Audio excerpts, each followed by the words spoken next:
Assalamualaikum warahmatullahi wabarakatuh. Waalaikumsalam warahmatullahi wabarakatuh. Alhamdulillahi rabbil alamin alladzi an'amana bi ni'matil iman wal islam. Asyhadu an la ilaha illallah wahdahu la syarikalah wa asyhadu anna Muhammadan abduhu wa rasuluh. Allahumma salli wa sallim wa barik ala sayyidina Muhammadin wa ala alihi wa ashabihi ajma'in, amma ba'd. Jamaah sekalian yang saya hormati, wabil khusus ketua dan pengurus masjid yang sama-sama kita hormati, kita bersyukur kepada Allah pada malam ini bisa hadir di masjid ini dalam pengajian yang bersifat rutin. Namun kalau saya baru tumben ini kemari, baru tumben, tahu tumben. Istilah lama jangan dilupain ya. Karenanya saya perlu memperkenalkan diri. Perlu Pak? Itu berarti saya bukan orang terkenal ya. Nama saya Ahmad Yani. Kalau aslinya Pondok Pinang, tapi sekarang tinggalnya di Kelurahan Sukabumi Selatan, Kecamatan Kebonjeruk, Jakarta Barat. Sehari-hari sebagai ketua lembaga dakwah Khairu Ummah, kantornya di Masjid Raya Al-Insan, Patal, Senayan. Saya juga menjadi ketua Departemen SDM Masjid, pimpinan pusat Dewan Masjid Indonesia, kantornya di Matraman. Anggota Komisi Dakwah MUI Pusat, kantornya di Tugu Proklamasi. Saya juga sekretaris Dewan Syuro IKADI, Ikatan Dai Indonesia, kantornya di Bambu Apus.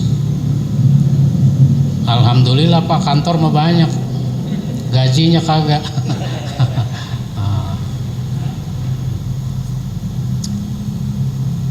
Saya dikaruniai 6 anak, 7 cucu. Kalau cucu udah 7 namanya kakek-kakek.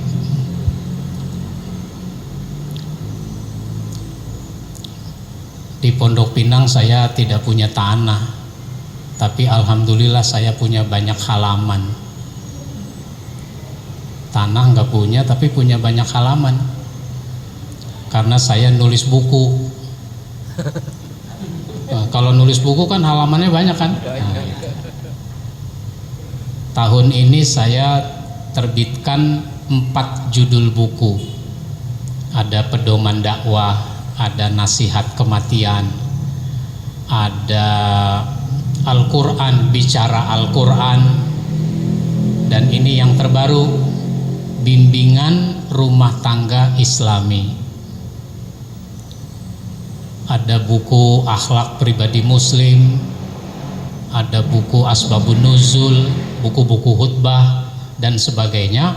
Semuanya ada 67 judul. Maka pada malam ini kita ingin membahas dari buku ini, diminta oleh pengurus, tentang pokok-pokok pendidikan anak.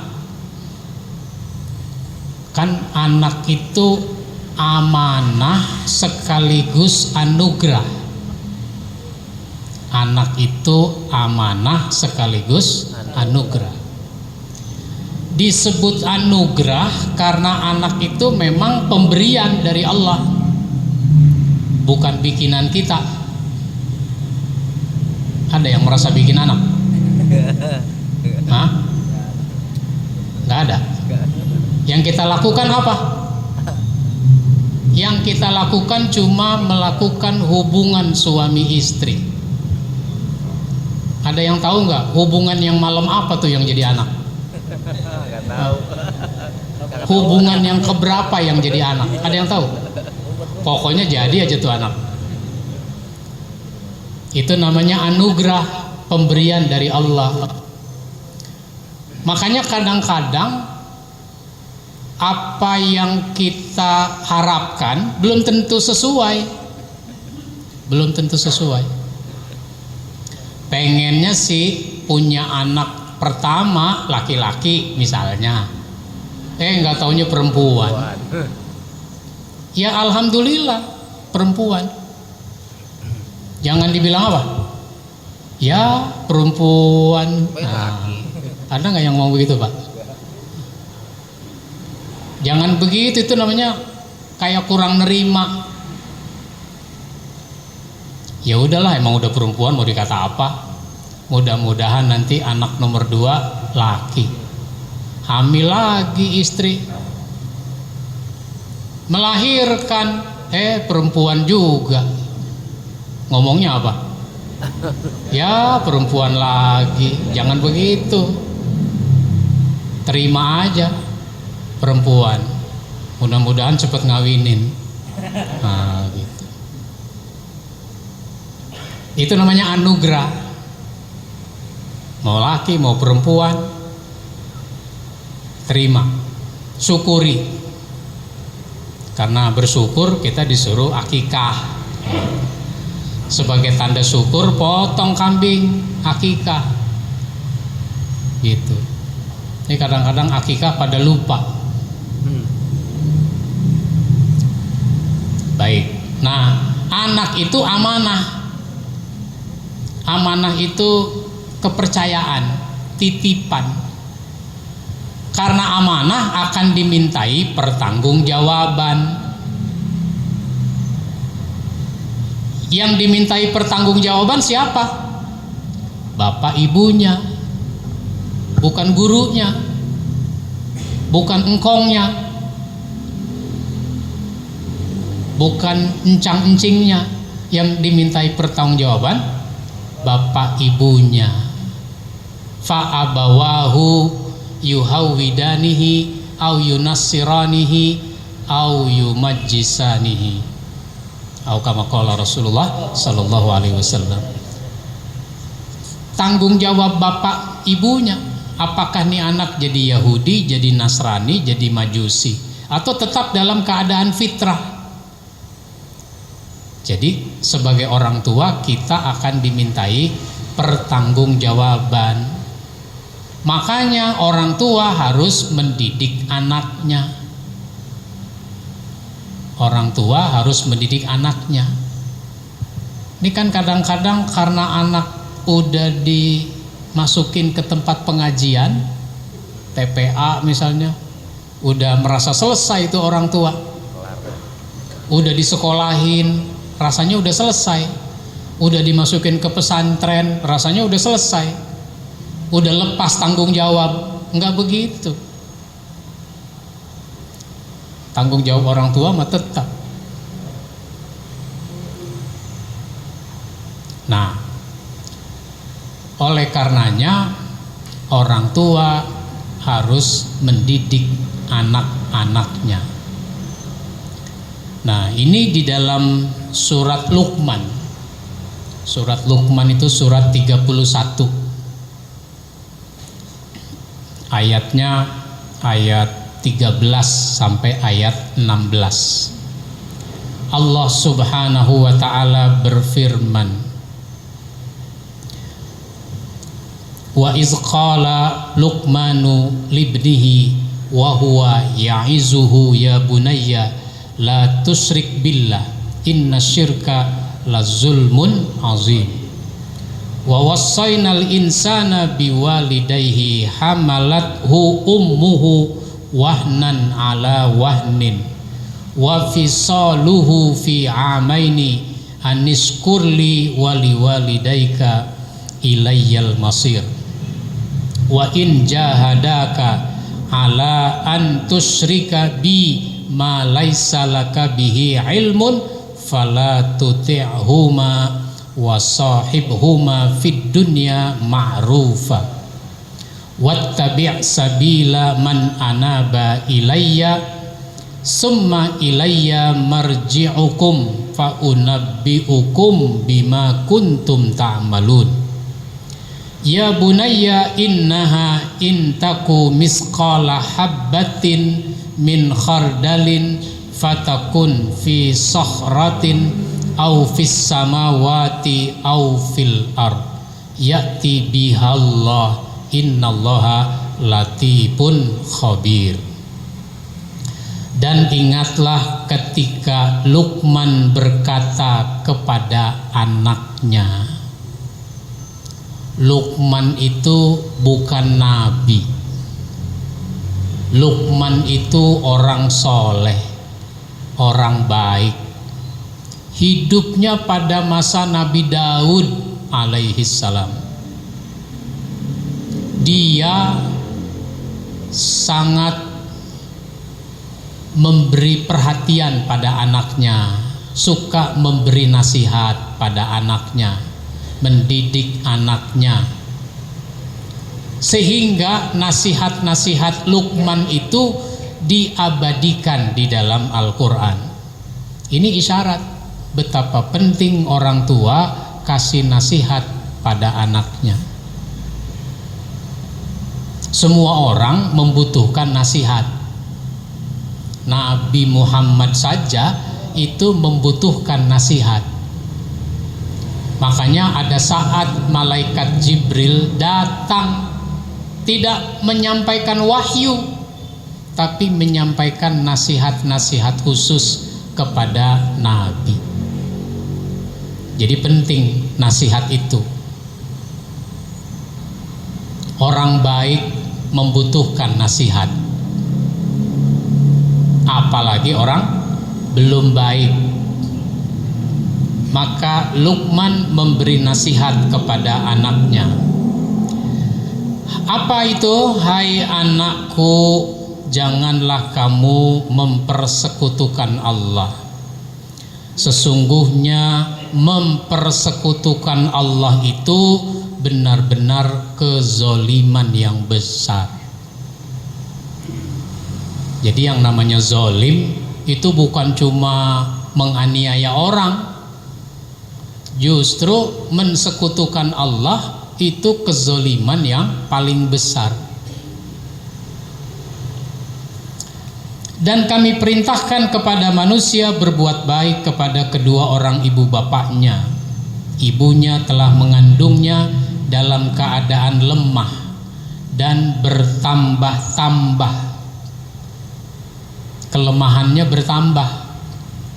Mengandung lemah, melahirkan lemah. Kirain udah melahirkan udah selesai, masih harus mengurus itu anak. Diurus itu anak, disusukan, dimandikan, dikasih pakaian, dikasih makanan, dan seterusnya.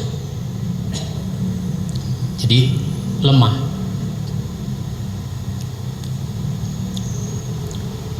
Dan menyapihnya dalam 2 tahun. Bersyukurlah kepadaku dan kepada kedua orang ibu bapakku, hanya kepadakulah kembalimu. Dan jika keduanya memaksamu untuk mempersekutukan dengan aku sesuatu yang kamu tidak ada pengetahuan tentangnya, maka janganlah kamu mengikutinya.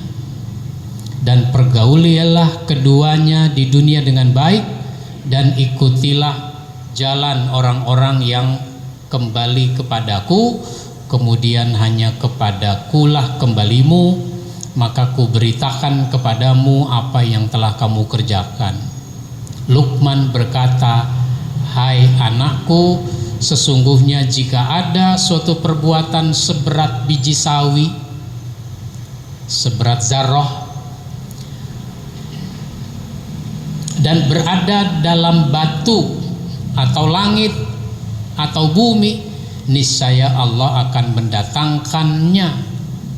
Maksudnya membalasnya. Sesungguhnya Allah maha halus lagi maha mengetahui. Maka dari ayat ini kita ambil pelajaran, kita ambil kesimpulan tentang pokok pendidikan anak.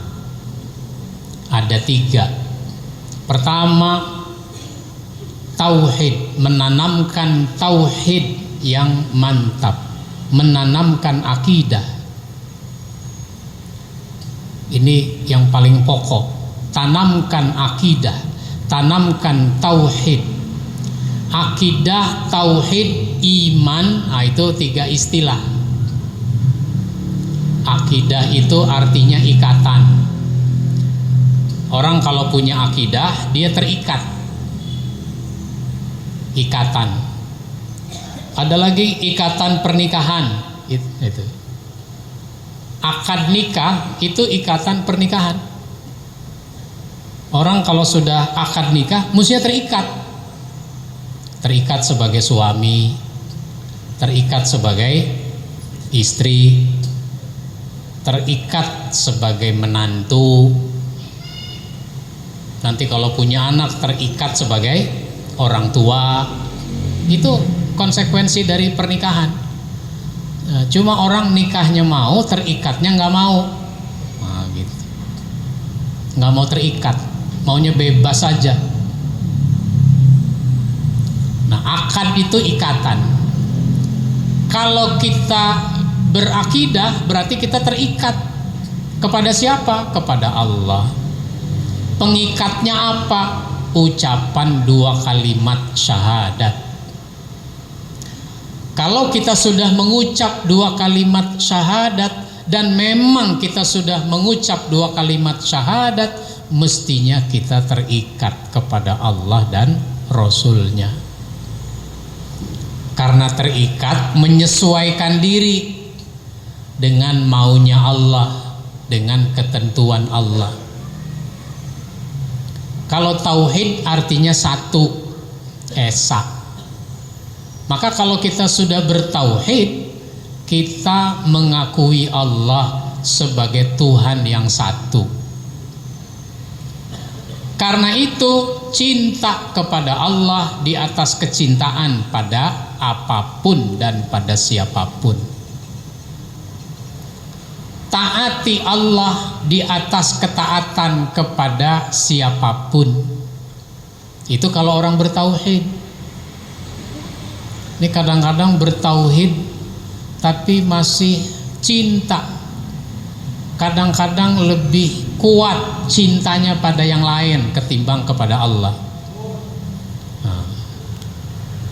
Lebih taat pada yang lain ketimbang kepada Allah. Saya ini setiap Jumat berkhutbah. Dari saya mahasiswa, saya sudah berkhutbah sampai sekarang. Udah lama juga Pak, saya nggak dengerin khutbah. Emang kenapa? Ya khutbah melulu. Nah, gitu. Ya sekali-sekali ada halangan juga, sehingga dengerin khutbah juga. Seumur-umur saya menjadi khotib, itu tidak pernah mengalami ketika saya naik mimbar, itu jamaahnya udah duduk 100%. Itu nggak pernah ngalami. Ada aja orang yang terlambat. Bahkan bukan ada aja, tapi banyak orang terlambat. Apalagi sekarang-sekarang ini, waktu zuhur 11.44, 11.45. Ketika naik mimbar, jamaahnya baru setengah. Begitu. Pada terlambat. Lebih parah yang terlambat pengurus masjid. Itu lebih parah tuh. Masa pengurus masjid datangnya terlambat? Ada keterlambatan yang ditolerir, yang dimaklumi. Misalnya kita sholat maghrib, sholat isya, datang terlambat, imam udah 2 rakaat, udah tahiyat pertama, berdiri, kita baru nyampe, ikut Allahu Akbar, itu masuk dapat sholat jamaah itu. Meskipun ketinggalan 1 rakaat, 2 rakaat, itu kita namanya sudah sholat berjamaah. Bahkan tinggal tahiyat akhir, kita baru datang Allahu Akbar, duduk langsung tahiyat, baru baca dikit assalamualaikum, assalamualaikum, dia udah dapet tuh sholat jamaah. Itu namanya keterlambatan yang masih ditolerir. Tapi kalau keterlambatan ibadah Jumat itu tidak ditolerir, tidak dimaklumi. Makanya kalau hari Jumat itu malaikat berdiri di pintu-pintu masjid. Siapa yang masuk dicatat, siapa yang masuk dicatat, dicatat, dicatat, dicatat, sesuai dengan tingkatan pahalanya. Jadi pahala itu ada tingkatannya. Ya, kalau datangnya jam 11, insya Allah pahalanya seperti orang berkurban dengan unta. Kalau unta bisa kayak buat 10 orang. Kalau 11, 15 seperti orang berkurban dengan sapi, 7 orang. Kalau setengah 12 seperti orang berkurban dengan kambing. Kalau 11.45 seperti orang berkurban dengan ayam. 5 menit lagi khotib naik mimbar, dia baru nyampe, itu masih dicatat pahalanya seperti orang berkurban dengan telur. Emang ada Idul Adha orang korbannya ayam sama telur?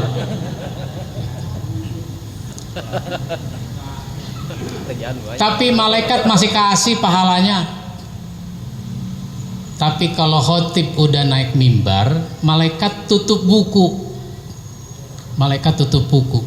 Dia tidak mencatat lagi siapa yang datang sesudah itu. Emang kenapa dia nggak nyatet? Yastami'una zikra.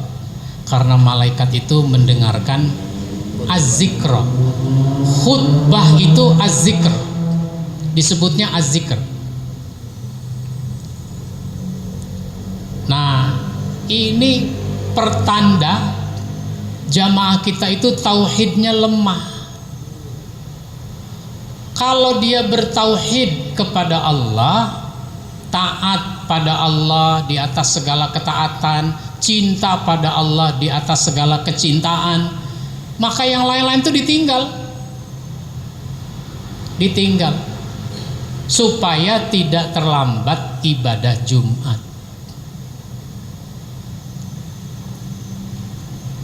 Saking senengnya orang sama sepak bola, semalam jam berapa itu main bola?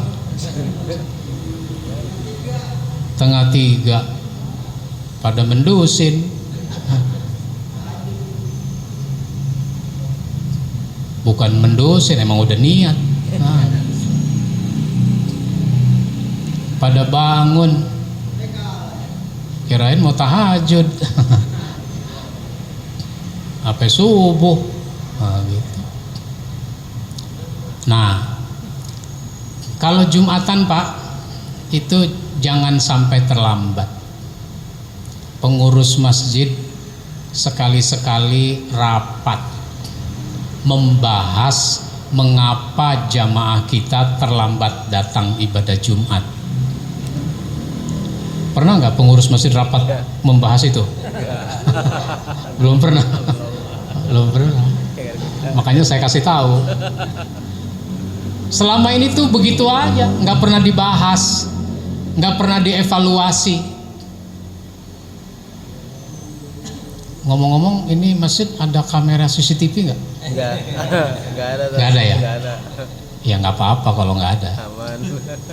Kadang-kadang ada masjid pasang kamera CCTV.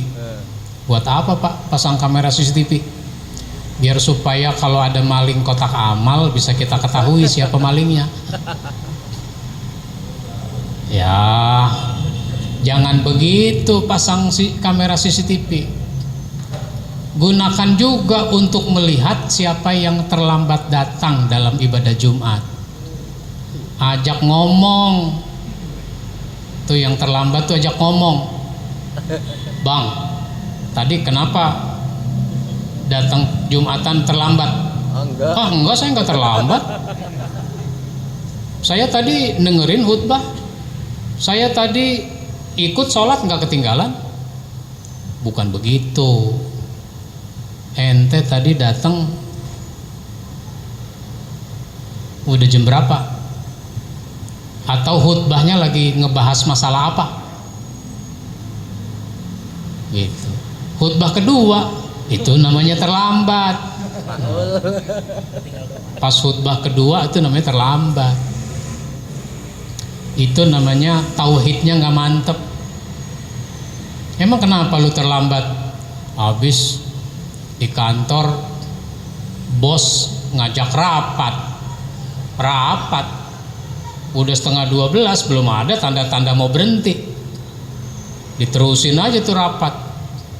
Nah, ente nggak enak sama bos kan? Iya. Sama Allah nggak enak nggak? Biasa-biasa aja. Nah, itu begitu. Ini tauhid. Jadi akidah, tauhid. Terus ada lagi iman. Itu satu kesatuan tuh, iman. Iman itu artinya percaya. Orang kalau beriman maka dia punya kepercayaan yang benar. Dia tidak punya kepercayaan yang tidak benar. Tidak bisa kita pungkiri kaum muslimin di negeri kita itu dulunya sangat dipengaruhi oleh agama Hindu, agama nenek moyang dulu itu, yang punya kepercayaan macam-macam. Mau ngaduk dodol itu nancepin bawang sama cabe. Sekarang udah nggak ngaduk dodol ya. Nah, itu begitu. Nah, nancepin bawang cabe ini namanya bagian dari kepercayaan yang tidak benar. Dulu anak lagi belajar malam-malam karena besok mau ujian. Tiba-tiba di keheningan malam terdengar suara toke. Toke lulus. Toke nggak lulus. Toke lulus. Toke nggak lulus. Toke lulus. Toke nggak lulus. Berhenti tuh suara toke. Dia ngomong sama anaknya, ya lu kagak lulus dah. Udah percuma aja lu belajar. Pernah ngalamin begitu nggak? Itu namanya kepercayaan yang tidak benar. Macam-macam lah. Jadi kepercayaan yang tidak benar itu harus kita tinggalkan. Pakai batu cincin boleh. Tapi kalau mengandung keyakinan, saya kalau nggak pakai batu cincin nih bisa masalah di jalan. Nah, ketika udah pergi, baru nyadar batu cincin ketinggalan. Balik lagi dia pulang. Misalnya, ya kalau ketinggalan handphone sih nggak apa-apa, balik lagi. Ketinggalan batu cincin emang apa urusannya? Pakai balik lagi. Jadi banyak sekali contoh-contohnya. Jadi kalau sudah beriman, keyakinan harus yang bersih, jangan yang mengandung unsur kemusyrikan. Nah, inilah namanya memiliki tauhid, iman, akidah yang mantap. Orang kalau sudah berakidah yang mantap, beriman tauhid yang mantap, itu nantinya dia punya rasa malu. Al-haya syu'batum minal iman. Malu itu cabang dari iman. Sekarang kan banyak orang gak punya malu. Utang kagak bayar-bayar, itu namanya orang kagak malu. ditagih janji-janji melulu. Nah, itu namanya nggak punya malu.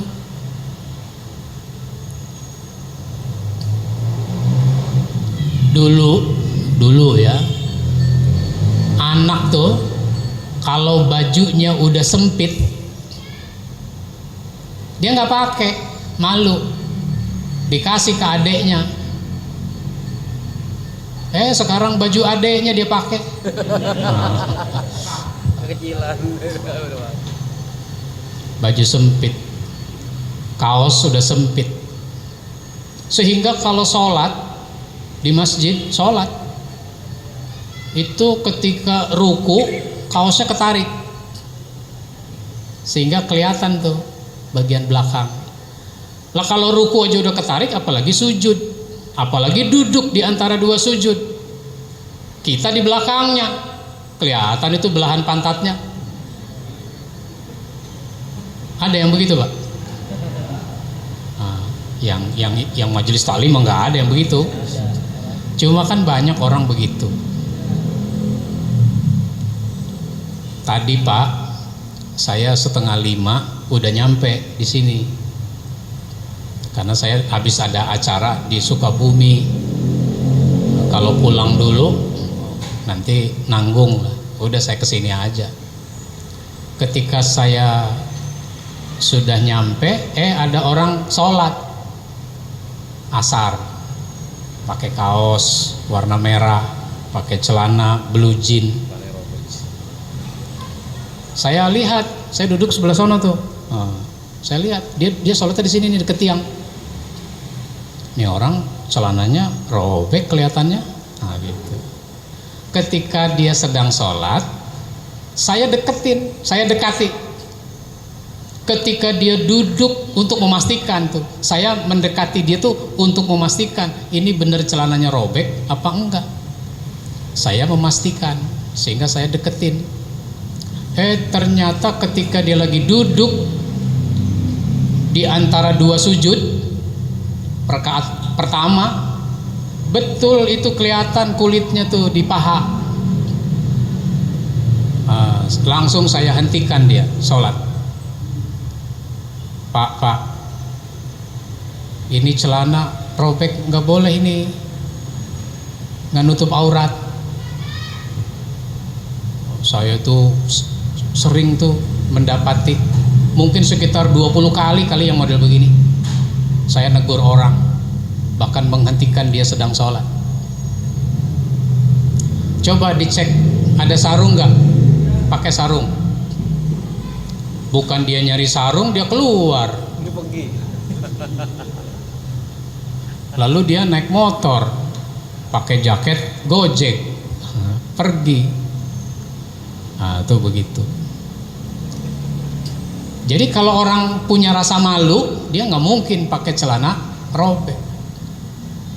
Umpama nih ada guru di sekolah atau ada ustadz, dia nggak tahu kalau bajunya robek di bagian ketiak. Dia nggak nyadar, nggak tahu. Cuma ada yang bisikin, Pak Guru, Pak Ustadz, baju Pak Ustadz ini udah robek tuh, saya lihat di bagian ketiak. Oh iya, dia raba. Iya bener gitu. Maka ketika dia ngajar, ketika dia ceramah, nggak berani ngangkat-ngangkat tangan ini. Kenapa? Padahal ini bukan aurat.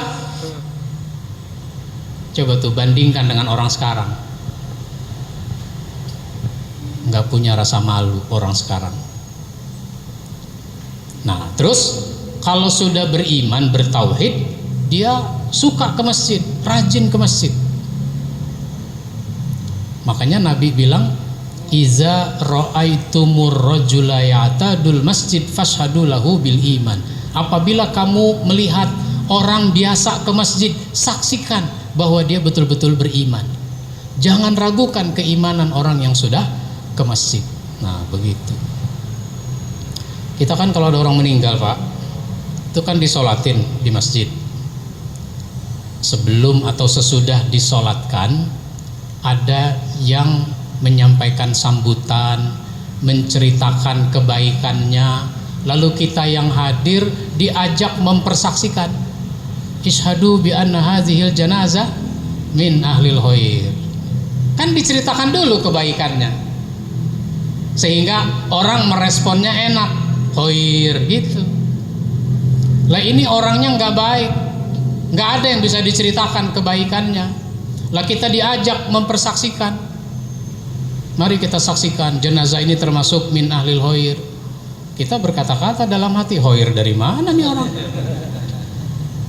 Ke masjid yang nggak pernah. Ini juga baru tumben ke masjid digotong. Ya udahlah, khair aja, nggak enak sama tetangga. Begitu Pak. Yang kedua, berbuat baik kepada orang tua. Berbuat baik pada orang tua. Itu yang ditekankan di dalam ayat ini. Sehingga pokok pendidikan anak itu, tanamkan anak untuk berlaku baik pada orang tua. Bahkan istilah berlaku baik pada orang tua itu, kata yang digunakan adalah birrul walidain. Birrul walidain. Bir itu artinya kebaikan yang banyak. Kumpulan dari kebaikan itu adalah albir. Kebaikan itu ada istilahnya ma'ruf, ada istilahnya khair. Ini istilahnya bir, albir. Itu artinya apa? Itu artinya anak harus berlaku sebaik-baiknya dengan sebanyak-banyaknya kebaikan. Berlaku dengan sebanyak-banyaknya kebaikan kepada orang tua. Cuma sayangnya kita ketika pada posisi jadi anak, kita suka berhitungan sama orang tua. Begitu nggak ya? Suka berhitungan pada orang tua. Adeknya nelpon, bang, nyak sakit bang. Ya emang orang tua mau begitu, sakit-sakitan. Nggak dibawa ke dokter bang? Udah nggak usah dah, sayang-sayang duit aja. Sesehat-sehatnya nyak ya begitu.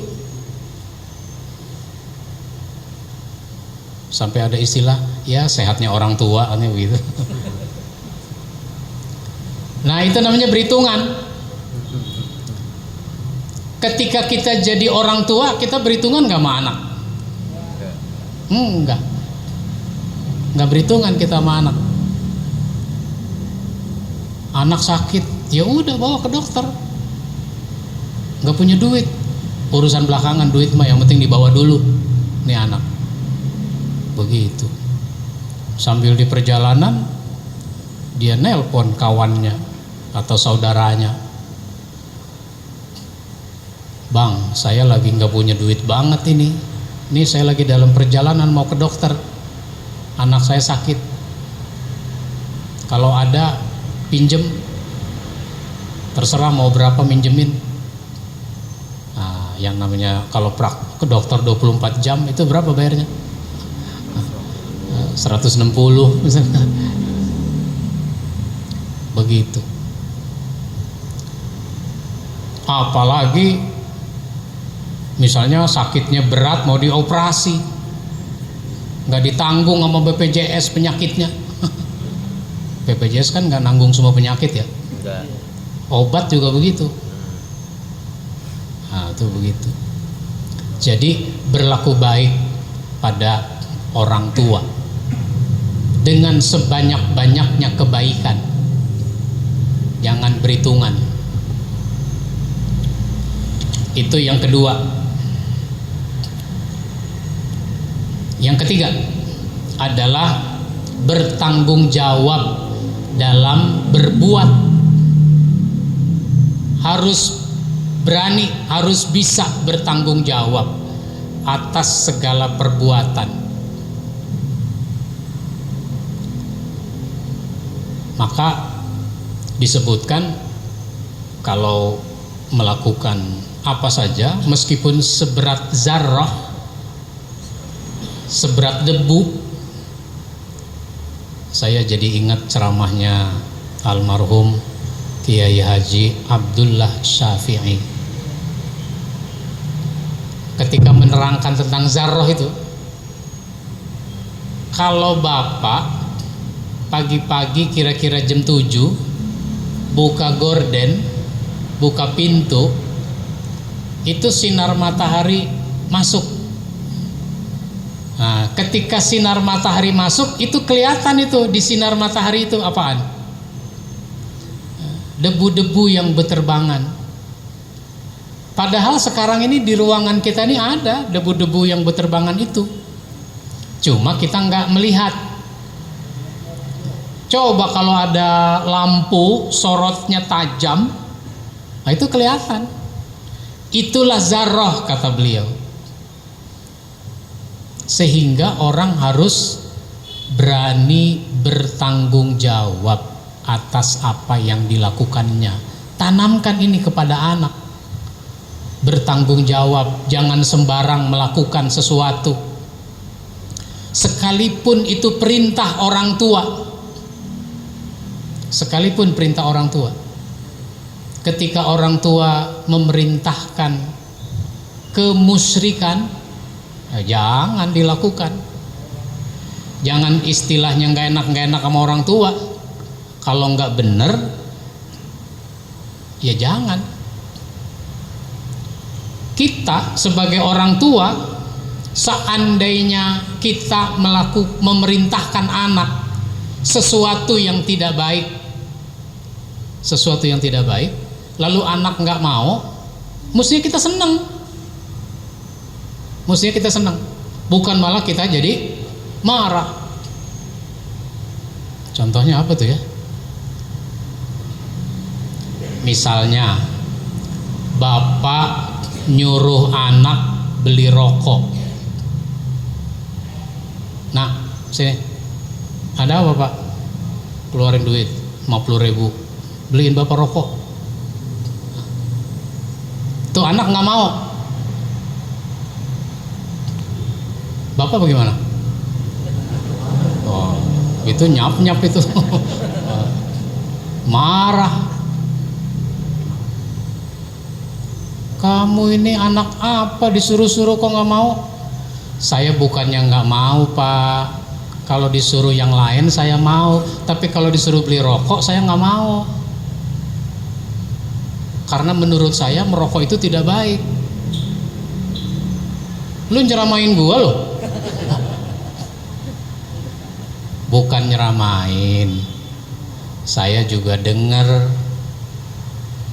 ada uraian tentang itu. Bahkan di bungkusan rokok juga ada tulisannya. Kalau disuruh beli garam saya mau. Kalau disuruh beli gula saya mau. Disuruh beli kopi saya mau. Tapi kalau disuruh beli rokok saya nggak mau. Mestinya kita senang tuh. Berarti nih anak nggak bakalan ngerokok nih. Kan kadang-kadang ada bapak melihat anaknya merokok, marah dia. Lu kenapa ngerokok? Tuh anak membalikin, lah bapak kenapa ngerokok? Lah nih anak dibilangin ngebantah. Lu kan masih kecil, belum bisa nyari duit, jangan ngerokok. Iya pak, saya memang belum bisa nyari duit, makanya saya nggak beli rokok. Lalu ngerokok dari mana itu? Itu kan rokok bapak saya cobain. Oh jadi rokok gua hilang dulu, lu rupanya.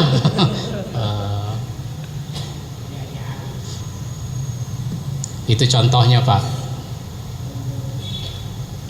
Maka dulu di zaman Nabi ada sahabat, anak muda remaja, namanya Sa'ad bin Abi Waqqas. Masuk Islam dia. Saudara-saudaranya marah sampai memutuskan hubungan persaudaraan. Ibunya juga marah. Ibunya protes, sampai ibunya protes dengan cara mogok makan. saat merayu ibunya, "Bu, makan dong, Bu." "Kenapa sih Ibu nggak mau makan?"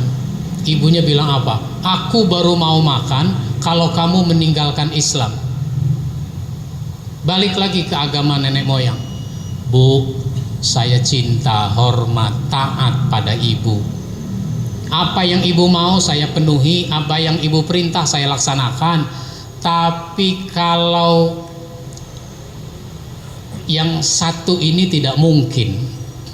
Seandainya ibu punya 100 nyawa, seandainya ibu sekarang mati, hidup lagi, mogok makan lagi, kurus kering lagi, mati, hidup lagi.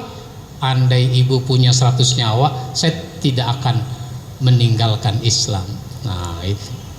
Jadi jangankan orang lain, ibunya sendiri kalau nyuruh yang nggak benar, dia tidak mau melaksanakan. Nah, jadi ini ada 3 yang harus kita tanamkan kepada anak. Mudah-mudahan ini bermanfaat buat kita semua, mengingatkan kita semua. Amin ya rabbal alamin. Ada tanya jawab? Enggak? Langsung? Ya, sebentar. Alhamdulillah, terima kasih kepada guru kita Al-Mukarram Dr. Andes Kiai Haji Ahmad dan telah menjadikan kajian dan ilmunya tentang, kalau mungkin bahasa saya kayak parenting ya, parenting keluarga, tentang bagaimana kita kasih didikan atau ilmu dalam rangka mendidik tumbuh kembang anak-anak kita. Mudah-mudahan apa yang beliau sampaikan menjadi bermanfaat dunia dan akhirat. Amin Allahumma amin. Sebelum kita baca doa penutup,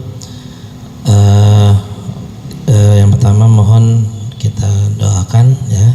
Alhamdulillah pada hari ini atau saat ini salah seorang jamaah harian kita, yaitu Bapak Abdul Salam bin Saih, yang sedang berada di tanah suci ya, kota Mekah, untuk melaksanakan ibadah umroh. Kita doakan mudah-mudahan beliau beserta jamaahnya dan orang-orang yang sedang berangkat umroh pada saat ini dijaga, dipelihara oleh Allah Subhanahu wa taala, berikan kesehatan, berikan kekuatan untuk terus bisa menjalankan ibadahnya dengan sempurna dan kembali ke tanah air dalam keadaan sehat walafiat, dan juga mendapatkan umrah yang mabrurah dari Allah Subhanahu wa taala. Untuk Fatihahnya kita mohonkan kepada guru kita. Pada guru kita kami persilakan. Ala hadhihi niyyah wa likulli niyatin shalihah. Al-Fatihah. A'udzu billahi minasyaitonir rajim.